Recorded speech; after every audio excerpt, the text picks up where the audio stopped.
From 89.7 WUWM, Milwaukee's NPR, this is Lake Effect. I'm Joy Powers. Today, UW-Milwaukee's outgoing Chancellor Mark Mone talks about his decade on the job and his hopes for the future of the university. Then we'll learn about plans to open a large convenience store called Buc-ee's in Oak Creek. It absolutely dwarfs like any other convenience store you've ever been to. It's, Jupiter compared to Mercury. Plus, we'll learn about some of the dunes you can visit in and around Wisconsin. These are about 300 feet tall, and of course these are in Lake Superior instead of Lake Michigan.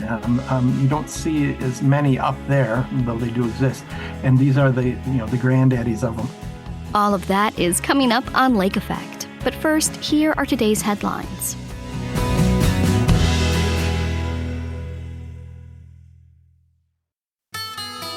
This is Lake Effect from 89.7 WUWM, Milwaukee's NPR. I'm Joy Powers, and thank you so much for joining us. UW-Milwaukee Chancellor Mark Mone is stepping down after more than a decade at the helm of the university.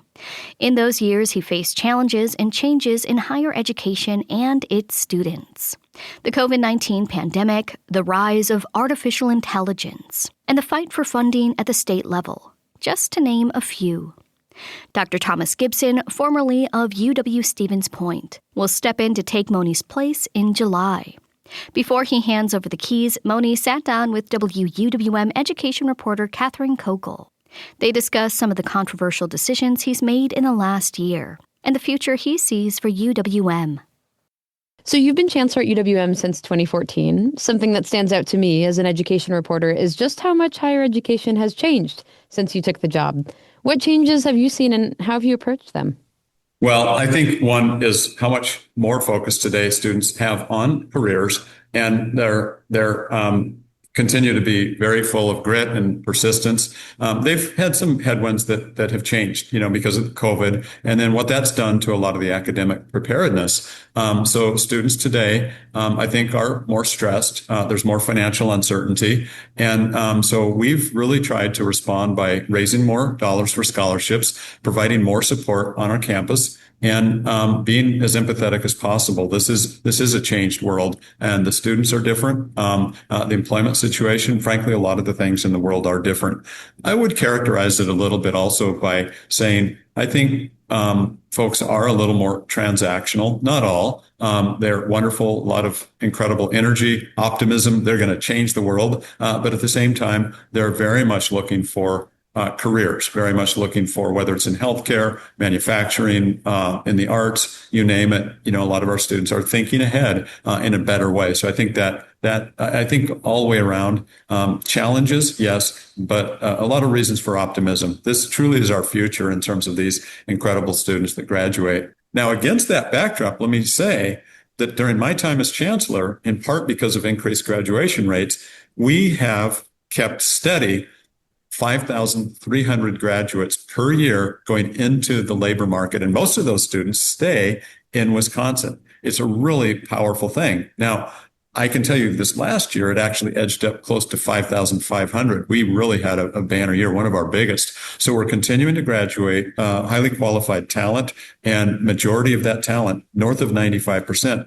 has a job or goes on to graduate school within 3 or 6 months of graduation. It's very powerful. And so we're really proud of that in terms of that stickiness, having our students stay in this area.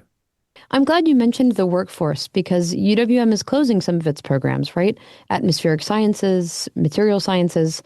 How do you see those decisions affecting the college and our workforce long term? Well, we'll continue to do two things. One is we'll look at projected demand in areas, along with the other side of that is the enrollment side. We're going to continue to look at where are the programs where there's demand, where there's growth opportunities, kind of that internal, external view. The second piece of this, to me, what is the right thing to do in terms of stewarding resources that are state and student tuition dollars and our campus dollars. It only makes sense for us to in a world of contraction where we have to adjust our footprint to recognize the realities of fewer students, tighter budgets. What is the right thing to do? It simply makes no sense when we can allocate or reallocate resources into more growth-oriented areas where there is student and employer demand. So in those areas, they're terrific programs. But along the way, let's look at how do we provide those skills, whether it's in atmospheric sciences. What are the types of things that could be built into with some of the faculty that we have, some of the other areas.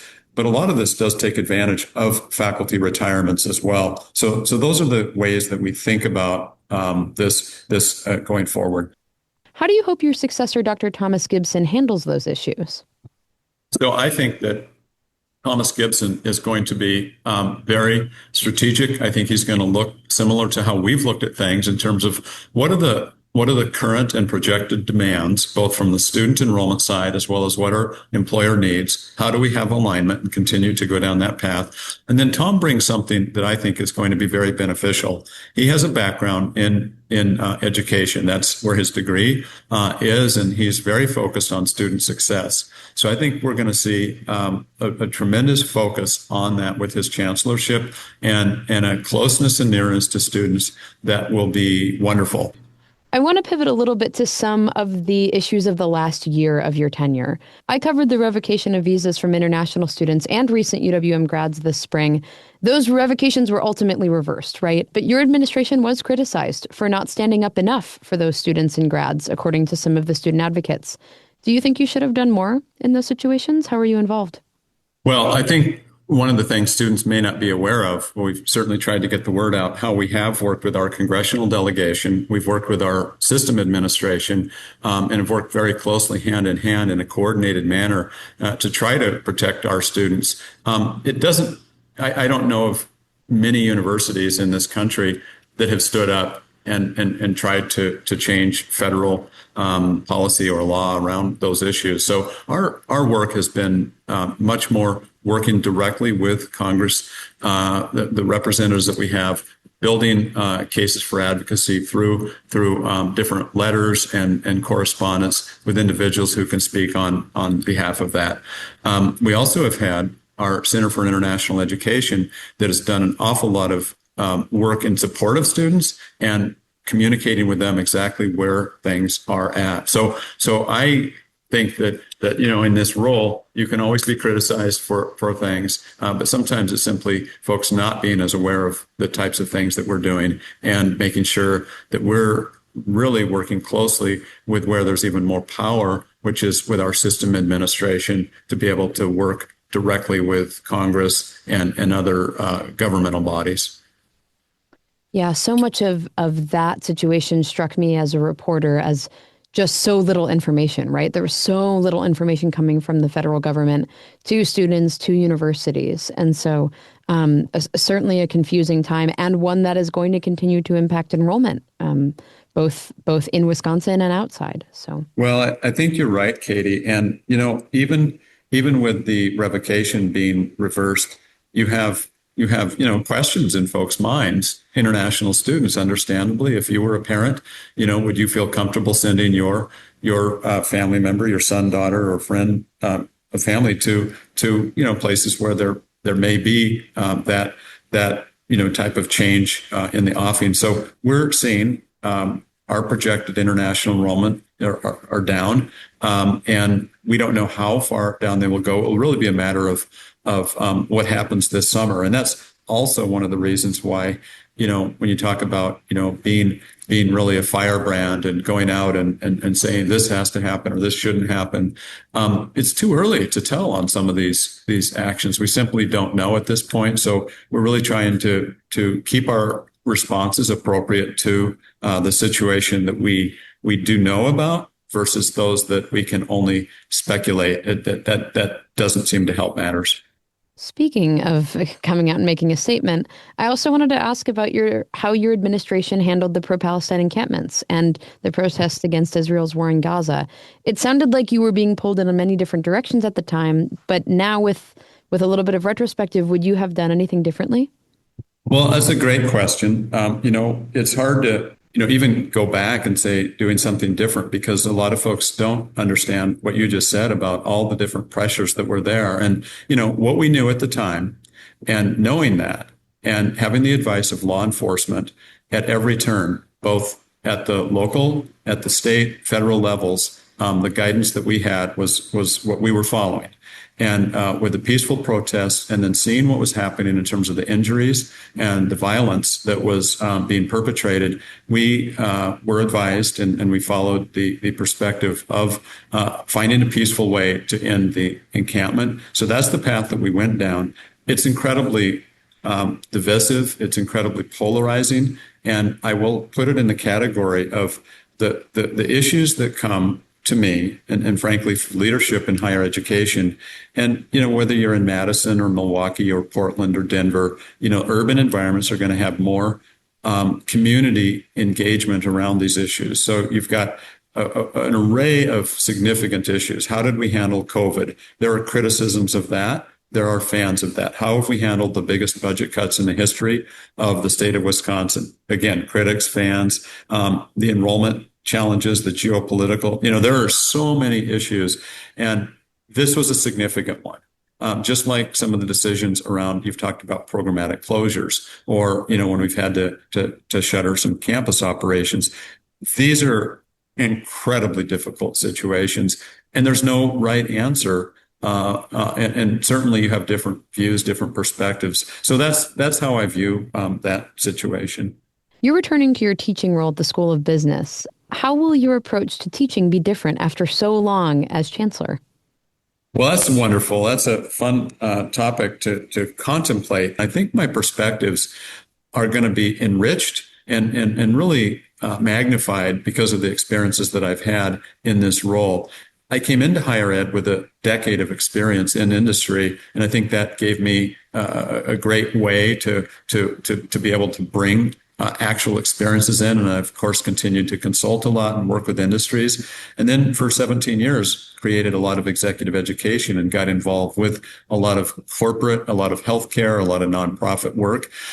So I'll look forward to sharpening my tools and really being able to go back in and make a great difference in the lives and hopefully in the community as we continue to find ways to make a meaningful impact. I firmly believe education is the great equalizer. It's a tool and resource that changes not only individuals' lives, their families and neighborhoods and ultimately communities and well beyond. So I'm really excited about it and look forward to finding ways to continue to strengthen UW-Milwaukee and, frankly, all of K-12 and higher ed across the region. Mark Mone is the outgoing chancellor of UW-Milwaukee. He'll return to teaching in the School of Business in the 2026 school year. Mone spoke with WUWM education reporter Catherine Kokel. WUWM is a service of UW-Milwaukee. And did you know you can listen to Lake Effect as a podcast? Search for Lake Effect wherever you get your podcasts to download and listen on demand. Later in the show, we'll learn about dunes, and we'll tell you about some that you can visit in our area.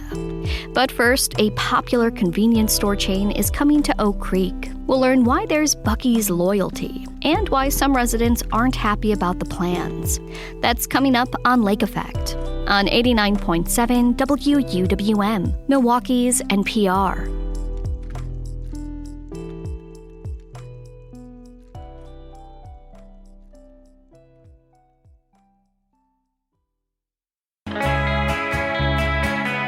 You're listening to Lake Effect on 89.7 WUWM. I'm Joy Powers.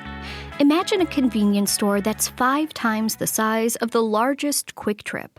A store with 120 gas pumps, in-house brisket, and beaver-themed merch for sale.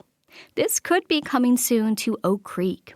The convenience store and gas station chain Buc-ee's may be coming to Wisconsin as soon as 2027. But some residents of the planned Oak Creek location are raising concerns about the project, and in recent months have filed a lawsuit against the city. But what is Buc-ee's? Lake Effect Sam Woods is joined by Charles Usher, a travel writer who wrote about Buc-ee's in this month's Milwaukee Magazine. Buc-ee's is it's a convenience store and gas station. But as I mentioned in my article, describing it as such vastly undersells it. The chain started in Texas, Lake Jackson, Texas, back in 1982. And as we all know, in Texas, things are bigger. If you take what you think of as your normal gas station, your typical Quick Trip or something, multiply that by 15 or 20. These things are enormous. I think the current largest one is somewhere north of 75,000 square feet, which is about 15 or 20 typical convenience stores kind of put together. For close to I think 40 years or something, it was just a Texas chain. But since 2019, they started expanding first kind of across the Southeast, and now they're starting to creep north. And the Oak Creek branch, which they currently have plans for, I think it's slated to open in 2027 if everything goes to plan, would be, I believe, the first one, not just in Wisconsin, but in the Midwest. So it's kind of a major step, not just for convenience stores, gas stations in Wisconsin, but also for the company. So this isn't the first time that Buc-ee's has attempted to claim ground in Wisconsin. This is the first time it seems like they're successfully doing so, but this isn't the first time they've attempted it. What happened on the first try? Well, they initially planned to open their first Wisconsin branch in DeForest. So kind of hit that interstate between Madison and the Dells. And that is currently on hold. There has been some debate over money because to build the Buc-ee's there, it's going to require some infrastructure updates to deal with the anticipated increase in traffic. Buc-ee's, because of their size, you can't just sort of pop them off a highway exit like you normally would. These often have their own dedicated frontage roads, often with names like Buc-ee's Drive or Nugget Boulevard. They have their own kind of dedicated road. So there's a lot of money that has to be put in. And currently the proposed DeForest location is caught up in debate over who's going to supply that, the company, the state government, the local government. So that project is currently on hold. So your article makes note that perhaps the biggest thing to expect if Buc-ee's plants a flag here is hype. Why is this particular convenience store so notable and so worthy of hype? Well, there's a few reasons. First of all, it's just the size, the pure size. It absolutely dwarfs any other convenience store you've ever been to. It's, Jupiter compared to Mercury. It's orders of magnitude larger. And because of that, they can carry a lot more stuff. So if you walk into a Buc-ee's and it's like walking into a Walmart almost. It's enormous. They have every branch has its own dedicated barbecue bar. They cook the barbecue in-house. I haven't had it personally, but it has a good reputation. People can pretty consistently rave about it. If you're coming from Texas and your primary customer base is Texans, it has to be pretty decent. It has enormous selection of snacks. They do a lot of their own brand snacks. They're very famous for they call them beaver nuggets. They're basically sweetened corn puffs. They're super addictive. I have had those, and they're really hard to stop.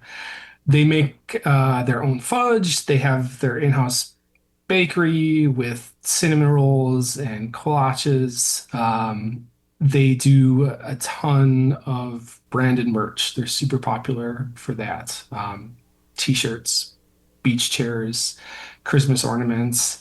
One thing that I think they've done that is really shrewd that you don't see, not just American gas stations, but a lot of American brands not doing, but that anyone who's ever been to Japan will really catch on to, is they have a cute mascot. And that goes a long way because you can slap that on merch and people will want to buy it. You don't have kids clamoring for Quick Trip merch. Nobody's buying BP or merch. I don't think Sheetz merch sells very well. But you slap this cute beaver mascot on it, and all of a sudden, people want it. Another reason is just like Buc-ee's tend to be very well run. You walk into one, it's super clean. They like to boast about like having the country's cleanest restrooms. That kind of stems from like a single award they won back in 2012 that was um, given to a single location. I think their New Braunfels, Texas location. And so they make a lot of hay out of that. But the bathrooms like are super, super clean. They have two like full-time employees dedicated just to the bathrooms. You walk in, they're spotless. They have art by local artists on the hallways leading to the restrooms. It's just it is like a very well run operation. You're never gonna walk in there and like find a gross Buc-ee's. They just don't exist. You mentioned a comparison to Quick Trip, right? And there's some things that Buc-ee's does that Quick Trip doesn't do, and there's the kind of hype that Buc-ee's has in Texas and in the South especially doesn't compare to Quick Trip. However, we as Wisconsinites, this is Quick Trip country, and so what might this Buc-ee's foray north into Wisconsin mean for Quick Trip? In some respects, it's obviously not good news for Quick Trip just because it's another major competitor on their turf. On the other hand, it might not have quite as much of an impact as some people are worried about. You're not going to see Buc-ee's popping up all over the state. That's just, it's not their business plan. They can't really do that. You're going to have this Oak Creek location and then possibly the DeForest one. And beyond that, it's hard to see where they might go. If I had to guess, if they try to open another one, I would say maybe somewhere outside the Twin Cities. But, they need to be in like high traffic interstate corridors for the most part. So there aren't that many other places where it would make sense for them to expand to, at least in the short term. Number two, it's not just the sheer size both works to Buc-ee's advantage and its disadvantage. It's not a place where you're just going to pop in to get gas real quick. As I mentioned before, like these often have their own dedicated frontage roads. It's kind of, they're not just, you can't just pop off the highway real quick, fill up, and get back on the interstate. Like going to Buc-ee's is an outing. So for like day to day, I think most people are still going to be going to Quick Trip to their local gas station to fill up. People go to Buc-ee's, yeah, for the gas, but they're also going there for the barbecue, for the merch.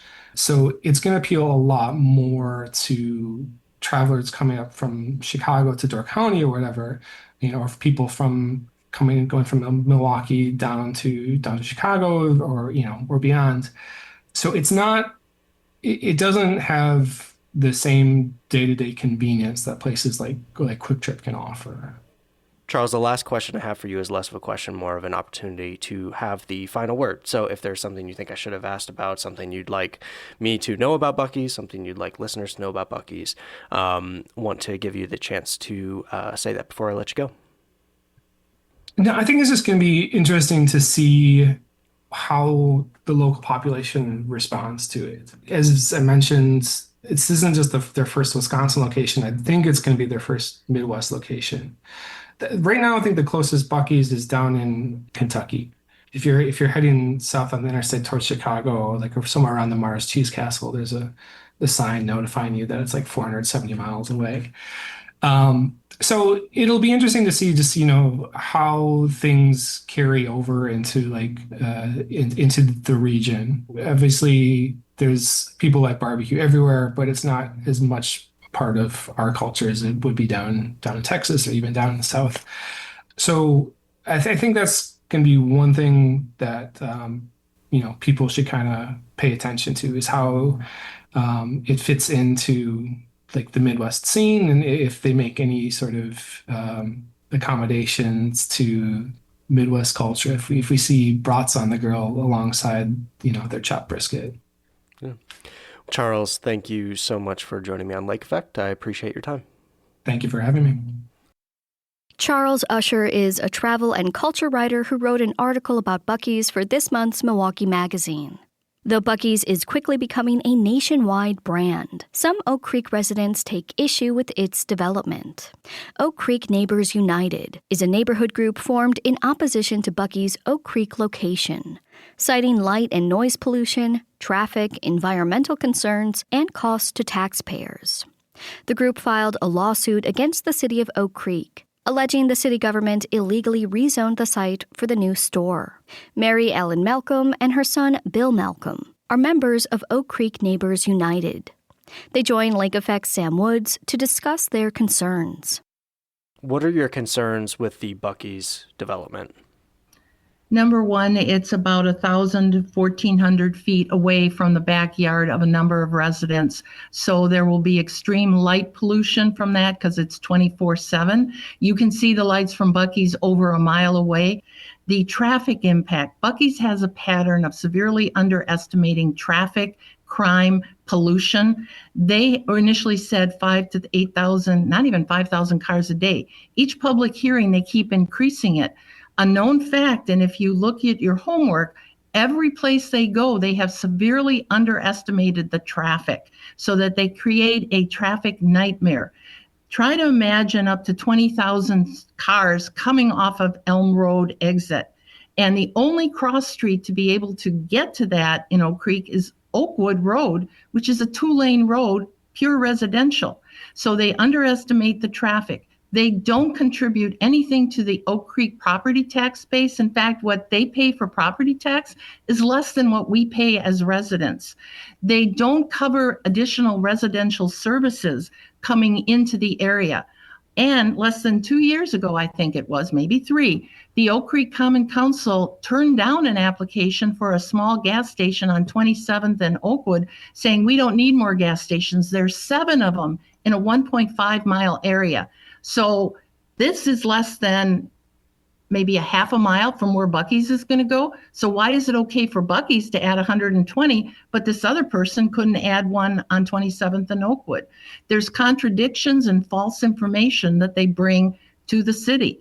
And that's the concern, that the facts are not there. We are not against development, but that is the wrong development for that property. So I imagine Buc-ee's and supporters of this development will point to things like job creation and needed economic development, and that you all are just a few concerned citizens getting in the way of that job creation, that development. So I'm asking you to speak to a hypothetical, but what would you say to someone who thinks along those lines? We're not against development. In fact, Buc-ee's may be something that a lot of people want. But the facts are, the report that we have on our website called The Burden of Buc-ee's needs to be evaluated and see, is there a better place for that than right on the Root River or right on top of a residential neighborhood? Can the city support that? And while we have people that are excited, and I can get that, they have good beef brisket, is this the right place for it in Wisconsin? And that's what we're trying to get out there. And we're trying to get the facts so that if people look at it objectively, is this the right location for it? And we feel that the hidden costs or the hidden burden of it in this particular area is not good for Oak Creek, is not good for Franklin, Caledonia, and it outweighs the excitement of getting beef brisket. And by the way, they don't even have enough parking spots for what they're projecting. People stay at the pump sometimes an hour because they can't find a parking spot. So what type of a traffic jam are we going to have? And again, they view this as the Disneyland of gas stations. So how much access will local people have to it since they're trying to pull people from out of state? That's why we thought maybe further down toward the southern border, where you don't have all these other factors that could make it not a good location. And we even asked them, have they considered that? Yeah, based on our research from Indeed and Glassdoor, the reviews there show that the people who work there do not recommend it by an overwhelming majority. The quality of the jobs certainly are up for debate and question. They have large amounts of turnover there, so the economic benefit of one of these locations is ultimately going to come down to a drain on Oak Creek and the surrounding areas. Lots of people don't prefer working there, and might say like, well, who would want to work at a gas station anyway? There's plenty of reviews for other locations and other gas stations and other companies that show the exact opposite of employee satisfaction. The quality of the jobs that people would be touting for this really aren't there. In fact, Buc-ee's has shown a history of suing former employees who left too soon.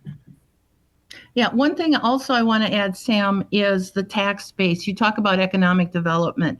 Oak Creek is the home to Amazon, to IKEA, to a large Target. Yet our property tax base is about $1,100 more than a similar property in Franklin. So all this economic development with businesses coming, we as taxpayers have not seen it. And I would question how much benefit this is actually going to come to Oak Creek. Since we don't get a lion's share of the sales tax, we don't get a lion's share of any of the revenue, and the fact that the tax of that property is significantly less than a residential area or even agriculture. Can you tell me about the lawsuit filed against the city of Oak Creek? When we went to the public hearings, there were certain actions that the city was taking that was not following their own ordinance, like basically spot zoning. And there were other things that we actually were not getting answers from the city. And the feeling from the group was we needed to have some representation because the city, for whatever reason, was not open to looking at the facts or listening to us. So that's when we secured an attorney who was experienced in these types of situations. In fact, he successfully fought the slaughterhouse in Franklin, and he definitely looked at the facts and said the city violated their own ordinances. They did spot zoning, which is for the benefit of one property owner, not the benefit of the citizens.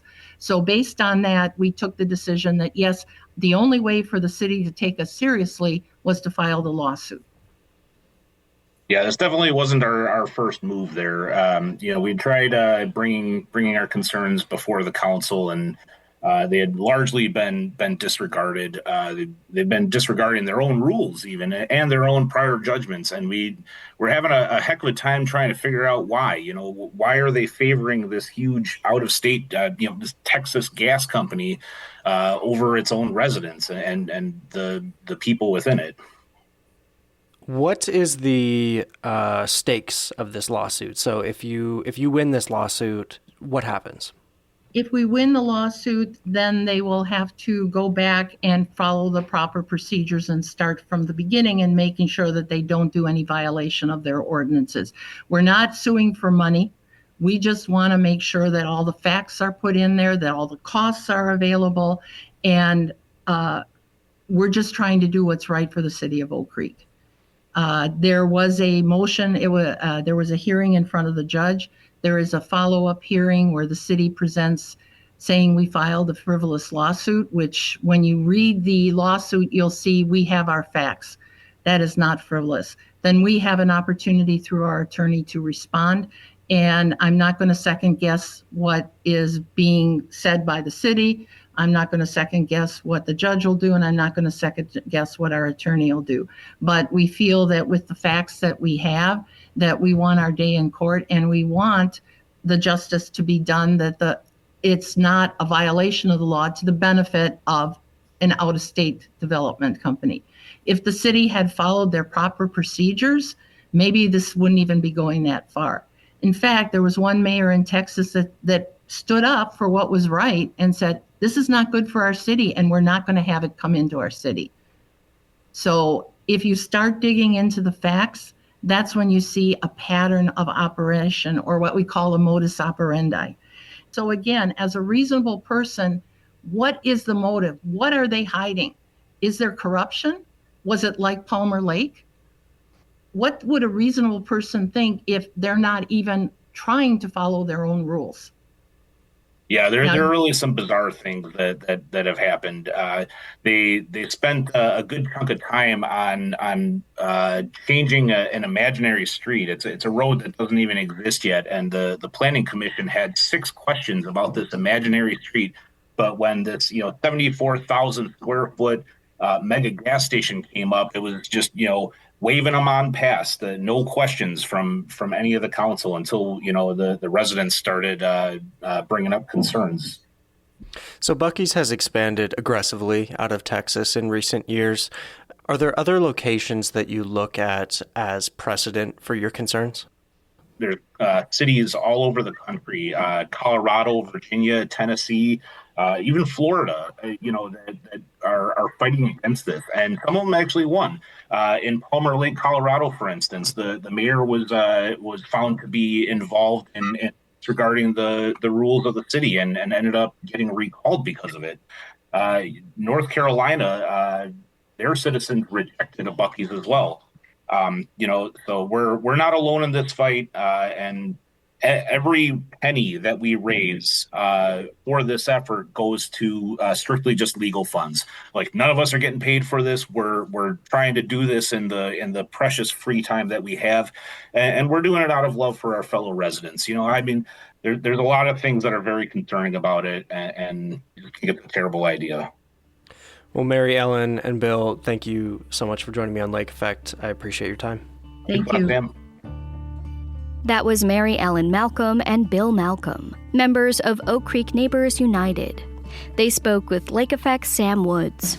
You can learn more about Buc-ee's and Oak Creek Neighbors United at WUWM.com. We've got a new season of Bubbler Talk going, and we need some new questions. Submit your questions about the Milwaukee area at WUWM.com. Coming up, the Midwest isn't exactly known for its vast sand dunes, but we do have them here in Wisconsin. We'll tell you about some you can visit next on Lake Effect on 89.7 WUWM, Milwaukee's NPR.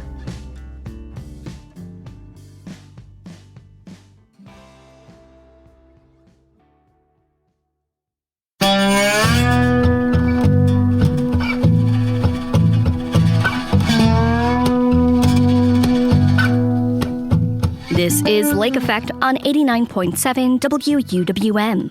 I'm Joy Powers. If you made a list of all the different ecosystems in Wisconsin, it might take you a while to get to sand dunes. We're not exactly the Sahara or a vast oceanfront coastline. But Kevin Revelinsky is here to change perceptions. He wrote all about the dunes of the Midwest, what exactly sand dunes are, how they got here, and where you can go to see some yourself. He joins Lake Effect Sam Woods to share more. Let's start with your recommendations, starting all the way up on Michigan's Upper Peninsula at the Grand Sable Dunes. What's unique about these dunes? Well, these are about 300 feet tall, and of course these are in Lake Superior instead of Lake Michigan. You don't see as many up there, though they do exist. And these are the granddaddies of them. And it's part of Pictured Rocks National Lakeshore, actually, and it's about a 5-mile stretch of them, and they're perched dunes, so they got that added height. And when you look down from them, you can see what looks like the Caribbean, because all that sand gets under the Lake Superior waves, and when the sun catches them, it looks incredible. And you think, wow, have I gone to the tropical islands? Of course, if you put your foot in the water, that illusion is dispelled, let's say. Continuing our tour east to Michigan's Lower Peninsula, we get to the next recommendation on your list, Sleeping Bear Dunes. And you mentioned in your article that Sleeping Bear Dunes is the star of Midwest dunes. What gives it this distinction in your mind?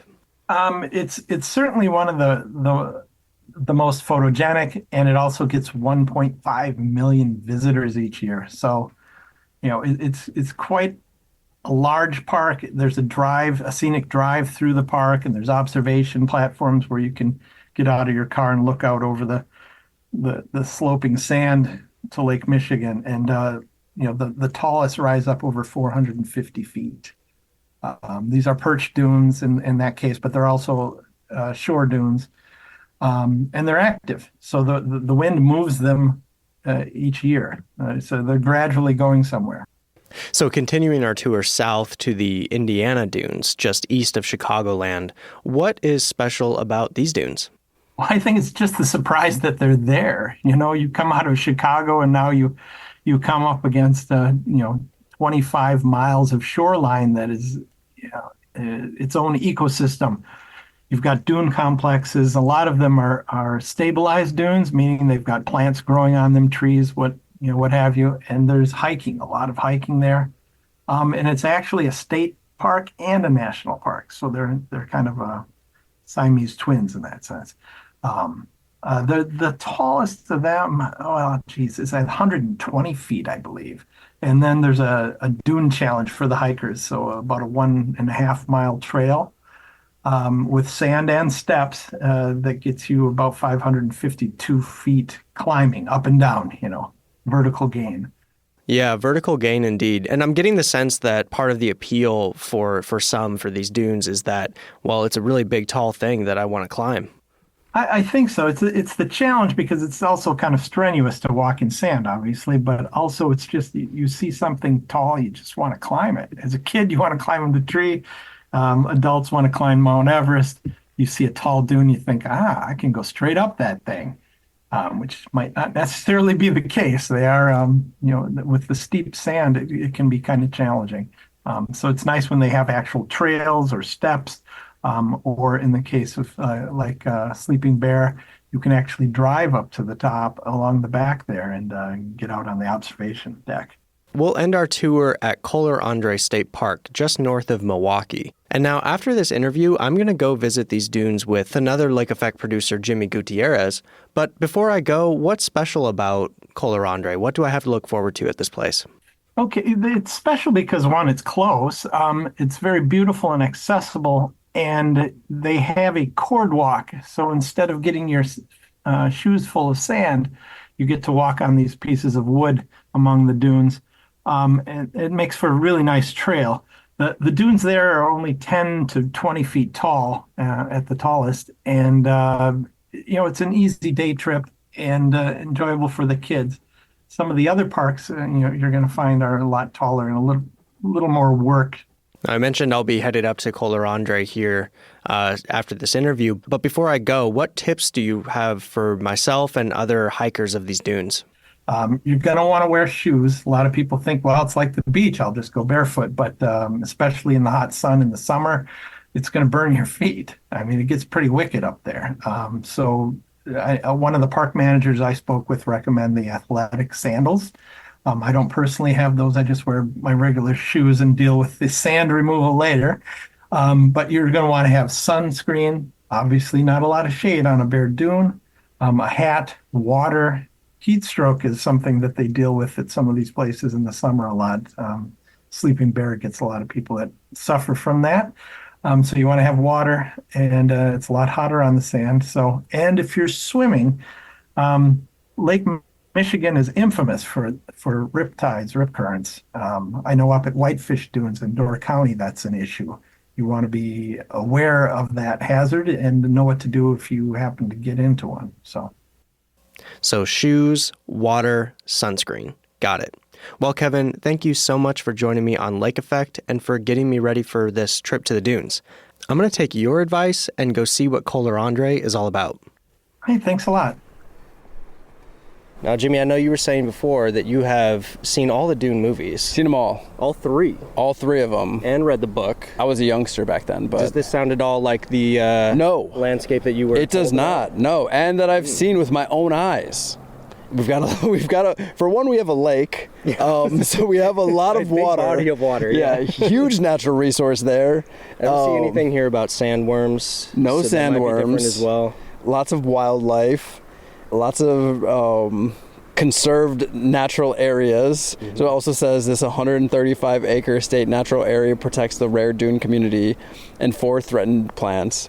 It's one of over 300 natural areas that are preserved for education, research, and the benefit of future generations. How about that, considering future generations? Look at us. Yeah, we're thinking of the kids here. All right. The dunes are for kids. Dunes are for kids. You want to go check this out? Yeah, let's do it. Dune boys. Okay, this is lovely. Yeah. You can see the diversity of the ecosystem here. Really, you can't see too much sand. There's a lot of grasses, some trees. Not a single sandworm to be seen. Hello, fellow Duners. How we doing today? Good. They got it. They understood the assignment. Yeah. I'm Phyllis McKenzie. I'm a naturalist here at Colorado State Park. All right, I think we just have a couple questions. One, so I've seen the movie Dune, and this does not look like dunes.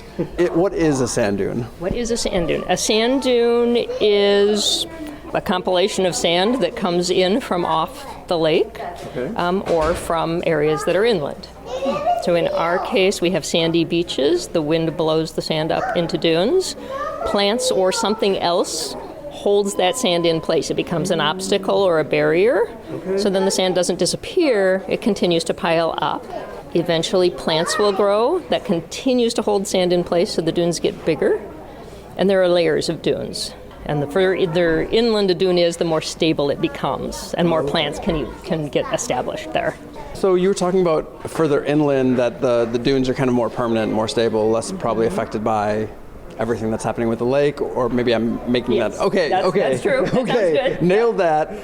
But how much do the dunes closer to the shore change over time? Like, if you have like a favorite dune, after 5-10 years, would it still be there, or would it change to a place where it's like unrecognizable? Like, how impacted are the dunes that are closer to the shore? So the dunes closest to the shore are heavily impacted in the winter because our winter storms tend to be a little bit stronger off the lake. So the sands blow up or may disturb those dunes a little bit more. Okay. The dunes get more disturbed if people walk on them. Because if you bare the soil, many of the dunes have what is considered a soil crust. It's actually a kind of moss. Okay. And it's not super pretty. It's not like your fancy green moss that you see in the woods. Yeah. In a lot of places in the dunes, it looks like burnt carpet. Okay. It's extremely important in terms of holding the soil in place. But it can also be buried, so it can be under some sand now. Okay. So you may not see it, but if that gets broken through, then you have erosion. So what I'm hearing is we should stay on the Cordwalk. That would be really good, yeah. Staying on the Cordwalk or staying on the beach, but not on the dune. Not on the dune, okay. Yeah. I was curious how old these dunes are. Like, how far back does this ecosystem go here?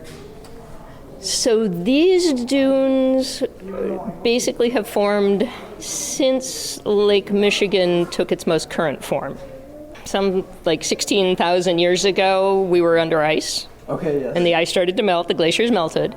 But the first glacial lake basin was actually larger than the current Lake Michigan basin. And to the west on our property, on the Ancient Shores Trail, you actually come to what is kind of the leftover terrace from that larger lake basin.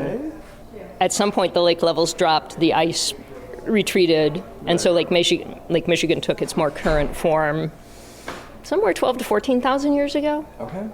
And so these dunes have been forming ever since. Is there anything that you ask visitors to pay attention to that they don't usually notice around the dunes?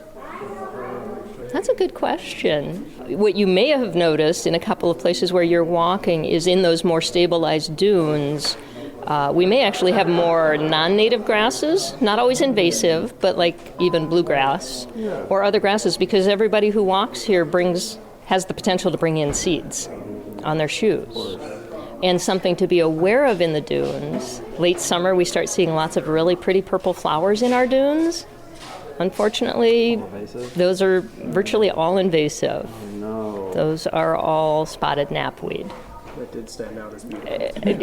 They're very pretty, and the bumblebees will actually go to them. We even have pictures of rusty patch bumblebees on invasive species. So we'd like to have more natives. So we do ask that people don't take any seeds with them, don't move the plants around, and do watch what you're doing with your firewood too. Phyllis was great. Phyllis was great.